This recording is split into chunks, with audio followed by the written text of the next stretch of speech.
कृषी खात्यातील घोटाळ्याचे आरोप आणि वाल्मिक कराडची जवळीक अशा कारणांमुळे धनंजय मुंडे यांना मंत्रिपदावरून पायउतार व्हावं लागलं।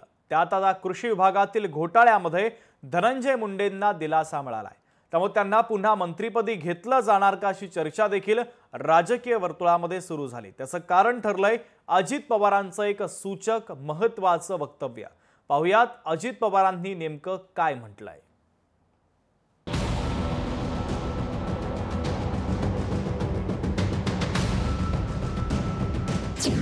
धनंजय मुंडे पुन्हा मंत्री होणार? अजित पवारांच्या मनात नेमकं काय? धनंजय मुंडेंवरून वातावरण तापणार। महायुतीचं सरकार स्थापन झाल्यानंतर अवघ्या 4च महिन्यांत पहिल्या मंत्र्याची विकेट पडली आणि ती होती धनंजय मुंडे यांची। कृषी खात्यात तब्बल 200 कोटींचा घोटाळा झाल्याचा आरोप करण्यात आला होता आणि तो केला होता भाजपचे आमदार सुरेश धस यांनी। सोबतच सामाजिक कार्यकर्त्या अंजली दमानिया यांनी धनंजय मुंडे हे कृषी मंत्री असताना 245 कोटी रुपयांचा भ्रष्टाचार केल्याचा आरोप होता। त्यानंतर संतोष देशमुख हत्या प्रकरणावरून वाल्मिक कराडला अटक झाली। हाच वाल्मिक कराड हा धनंजय मुंडेंचा निकटवर्ती असल्यानं मुंडेंच्या राजीनाम्यासाठी दबाव वाढला होता। त्यानंतर स्वतः मुख्यमंत्री देवेंद्र फडणवीस यांनी लक्ष घालून मुंडेंना राजीनामा द्यायला भाग पाडलं।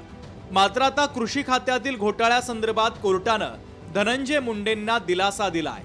या पार्श्वभूमीवर अजित पवारांनी एक मोठं वक्तव्य केलंय। धनंजय मुंडेंना पुन्हा मंत्रिमंडळात घेण्याबाबतचे संकेत अजित पवार यांनी दिले। त्या संदर्भामध्ये अजून एका गोष्टीच्या संदर्भात माहिती आम्ही घेतोय। त्याचे पूर्णपणे मला वाटतं न्यायालयीन चौकशी चालू आहे। ती चौकशी झाल्यानंतर त्याबद्दलचे सगळं वस्तुस्थिती पुढे येईल आणि वस्तुस्थिती पुढे आली आणि हे अशाच पद्धतीनं त्याच्यामध्ये त्यांचा दुरान्वयी संबंध नसेल तर आम्ही त्यांना पुन्हा संधी देऊ। अजित पवारांनी हे संकेत देता सामाजिक कार्यकर्त्या अंजली दमानिया यांनी संताप व्यक्त केला आणि सोबतच अजित पवारांसह धनंजय मुंडेंना इशारा दिला।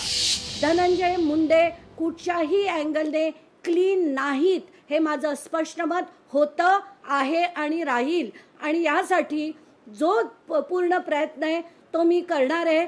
कायद्याच्या आता सुप्रीम कोर्टात योग्य तो निर्णय होईल अशी मी अपेक्षा करते।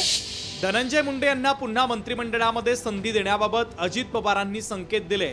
मात्र कृषी खात्याप्रमाणेच संतोष देशमुख हत्या आणि वाल्मिक कराड प्रकरणात त्यांचे संबंध आढळले नाहीत तरच ही संधी देऊ असं अजित पवारांनी म्हटलंय। असं असलं तरी धनंजय मुंडे यांना मोठा विरोध होणारच, पण त्यासोबत मुख्यमंत्री देवेंद्र फडणवीस काय निर्णय घेतात हे पाहणं महत्त्वाचं आहे।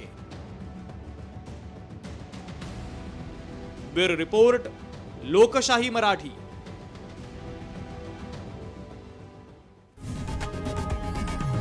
लोकशाही मराठी ऐका, पहा, जागरूक रहा।